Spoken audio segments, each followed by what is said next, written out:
जय माता की। आइए, आपका फिर से स्वागत है आपके अपने चैनल आचार्य पंडित अजय शर्मा में। आज की इस वीडियो के माध्यम से हम आपको सुनाएंगे दशा माता के चौथे दिन की व्रत कथा। जो भी भक्त इस कथा को सच्ची श्रद्धा, नियम और निष्ठा के साथ धारण करते हैं तो उन्हें दशा माता की विशेष कृपा प्राप्त होती है। जैसा कि हमने आपको पिछली वीडियो में बता ही दिया है कि दशा माता का पूजन किस प्रकार किया जाता है, पूजन की क्या विधि है। जिस प्रकार आपने पहले दिन दशा माता का पूजन किया था, उसी प्रकार आपको दशा माता को रोज पूजन करना है और रोज कथा श्रवण करनी है। तो आइए, अब आप सुनेंगे दशा माता के चौथे दिन की व्रत कथा। बोली दशा माता की जय।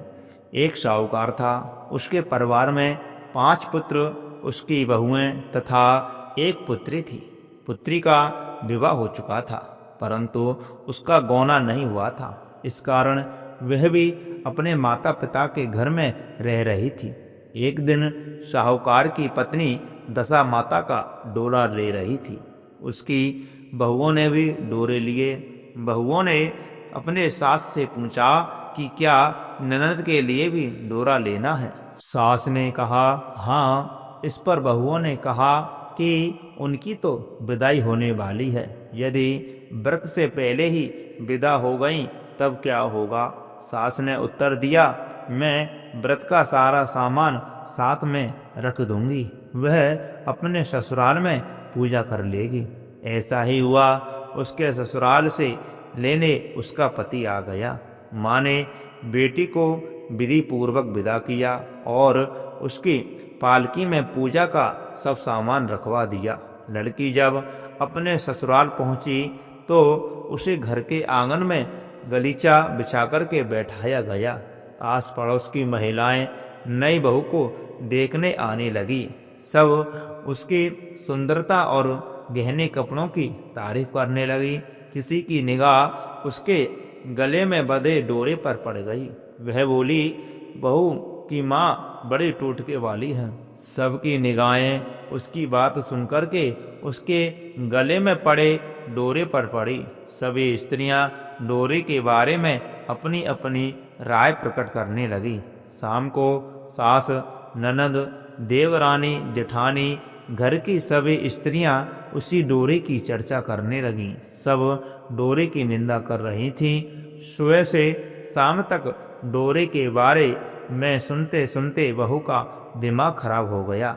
उसने डोरे को गले से उतारकर जलती हुई आग में डाल दिया। डोरे के जलते ही सारे घर में आग लग गई। घर में रखा हुआ सब धन धान्य जल गया। सब आदमी अपने प्राण बचा करके घर से बाहर भागे। अब घर में केवल नई बहू और उसका पति रह गया, बाकी सब भाग गए। घर का सारा सामान जल गया था। घर में अब ना खाने को अन्न था और ना ही पहनने के लिए वस्त्र बचे थे। इसलिए दोनों पति पत्नी गांव छोड़कर के रोजगार खोजने चल दिए। चलते चलते वे उसी गांव में पहुंच गए जहां की वह लड़की थी।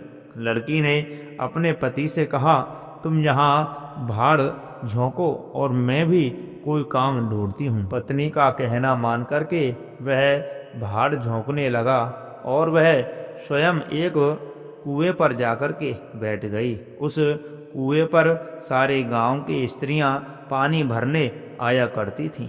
उस लड़की की भाभियां उस कुएं पर पानी भरने आई, परंतु उन्होंने अपनी ननद को नहीं पहचाना। वे उससे बोली, तुम तो किसी भले घर की लड़की मालूम होती हो, कुछ काम करना चाहती हो तो बोलो। लड़की बोली, काम तो करूंगी, परंतु कोई नीच काम नहीं करूंगी। बड़ी भाभी बोली, हमारी ननद ससुराल चली गई है, तुम हमारे बच्चों की देखभाल करती रहना और हमारे घर से सीधा लेकर के अपना भोजन बना लिया करना। लड़की इस काम के लिए राजी हो गई। लड़की की भाभियां अपने घर आईं और सास से बोली, कुएं पर एक अनाथ लड़की बैठी है, वह हमारे घर रहने और बच्चों की देखभाल करने को राजी है। आप कहो तो हम उसे रख लें। सास ने कहा, खुशी से रख लो, परंतु आपस में कलह मत करना। सब बहुएं राजी हो गईं। वे वापस कुएं पर आईं और उसे घर ले आईं। वह अपने भतीजे और भतीजियों की देखभाल करने लगी और अपना जीवन निर्वाह करने लगी। एक दिन दशा माता का डोरा लेने का अवसर आया। सास के कहने पर सब बहुओं ने डोरा लिया।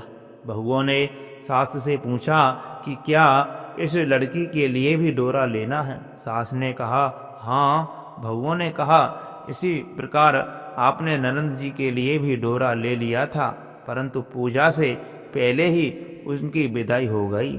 अब इस लड़की को डोरा दिलाना चाहती हो? यदि यह पूजा से पहले चली गई तो क्या होगा? सास बोली तुम्हारी ननद ने अपने घर जाकर के पूजा की होगी। यह लड़की पूजा होने तक इसी घर में रहेगी तो अपने आप पूजा में शामिल हो जाएगी, और यदि कहीं चली गई तो वह वहीं पर ही पूजा कर लेगी। सर्वसम्मति से लड़की ने भी दशा माता को डोरा ले लिया। 9 दिनों तक वह दशा माता की कहानी तथा व्रत पूजन में शामिल होती रही।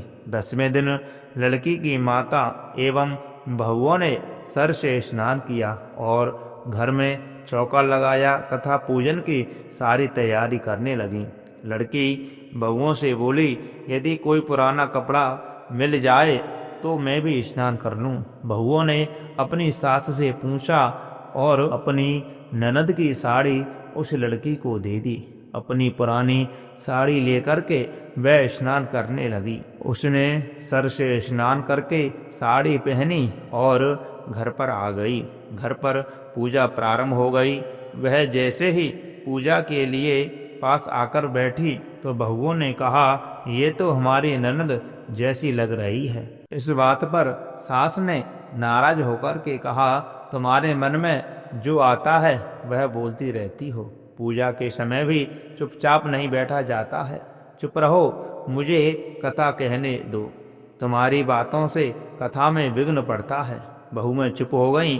घर की सब स्त्रियों ने पारण किया, लड़की ने भी पारण किया। उसके बाद स्त्रियां एक दूसरे का सर गूंथने लगी। एक ने लड़की का सर गूंथना शुरू किया।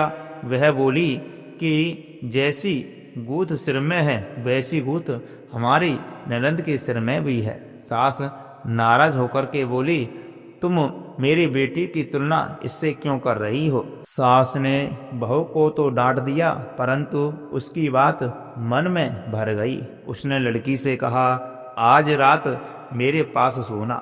रात को जब बहुएं सो गईं तो उसने लड़की से पूछा तुम्हारे पियर में कौन कौन था? उसने जवाब दिया मेरे 5 भाई और भाभियां थीं, तुम जैसे माता पिता थे। उसने फिर पूछा क्या हुआ? लड़की बोली पियर में मैंने दशा माता का डोरा लिया था। उनके पूजन से पहले ही ससुराल के लिए विदा हो गई। ससुराल में पहुंचकर मेरे गले में पड़े डोरे को देख कर के वहाँ की स्त्रियां हंसी उड़ाने लगी। तब मैंने उस डोरे को आग में डाल दिया। उस डोरे के साथ सारा घर जल कर के भस्म हो गया। सब लोग भाग गए। हम दोनों भागकर इस गांव में आके रहने लगे। उसकी माँ ने पूछा कि तुम्हारा पति कहाँ है? लड़की ने कहा वह भड़भूजे के यहाँ भाड़ झोंकता है। दशा माता के प्रकोप से हमारी ये हालत हो गई है। वह समझ गई कि यह लड़की कोई और नहीं उसकी बेटी ही है। तब उसने अपने 5 बेटों को बुला करके कहा कि यह तुम्हारी छोटी बहन ही है। सवेरा होते ही माता के कहने पर 5 भाई भड़भूजे के यहाँ से अपने बहनों को लेकर के आए। उन्होंने उनको स्नान कराया और उत्तम वस्त्र पहनने को दिए। कपड़े पहनकर वह सुंदर साहूकार दिखाई देने लगा। वह कुछ दिन ससुराल रह करके अपने घर चला गया। घर पहुंचकर उसने देखा कि सब लोग पहले की तरह सुखपूर्वक रह रहे हैं। इसके बाद वह अपने ससुराल आया और अपनी पत्नी को विदा करके घर ले गया। वह अपनी दशा पर विचार करती हुई जा रही थी। मार्ग में एक नदी पड़ी उस नदी में स्नान करके अप्सराएं दशा माता का डोरा ले रही थीं। उसके पास एक डोरा बच गया था। वह अप्सरा बोली, यदि इस डोली में कोई उच्च वर्ग की स्त्री हो तो उसे ये डोरा दे दें। उन्होंने डोली के पास जाकर पता किया और वह डोरा उस लड़की को दे दिया। जब लड़की अपनी ससुराल पहुंची तो सास थाल सजाए, ननंद कलश लिए और देवरानी जेठानी अन्य मांगलिक वस्तुएं लिए उसका स्वागत करने के लिए खड़ी थीं। नेग दस्तूर हो जाने के बाद लड़की को आसन पर बैठाया गया। आसन पर बैठने के बाद लड़की ने कहा, आप लोगों ने पहली बार दशा माता के डोरे के लिए अपशब्द कहे थे। उसका यह फल हुआ कि घर में सब लोग बिछड़ गए तथा घर का धन धान्य जल करके स्वाहा हो गया। बड़ी मुसीबतें उठाने के बाद अब अच्छे दिन आ गए हैं। आप में से कोई भी अब मेरी दशा माता के डोरे की निंदा करने की भूल ना करें। जब मेरा व्रत हो तब श्रद्धापूर्वक पूजा करें। सबने खुशी खुशी उसकी बात मान ली। 9 दिन तक व्रत चलता रहा। 10वें दिन विधि पूर्वक डोरे की पूजा की गई। 7 सुहागनियों को न्योता दे दिया गया। उनका श्रृंगार करके आंचल भरा गया। इस प्रकार दशा माता को पूजन समाप्त हुआ। जिस प्रकार दशा माता ने इस लड़की के दिन फेरे, वैसे ही वह सब पर दया करें, सबकी रक्षा करें, सबके दिनों में ऐसे ही सुधार करें। जो भी भक्त इस कथा को ज़्यादा से ज़्यादा सुनेगा एवं ज़्यादा से ज़्यादा श्रवण करेगा और वीडियो को शेयर करेंगे तो उन्हें भी दशा माता की विशेष कृपा प्राप्त होगी। और वीडियो को लाइक अवश्य करें, चैनल को सब्सक्राइब करना बिल्कुल भी ना भूलें। कमेंट बॉक्स में दशा माता की जय अवश्य लिखें।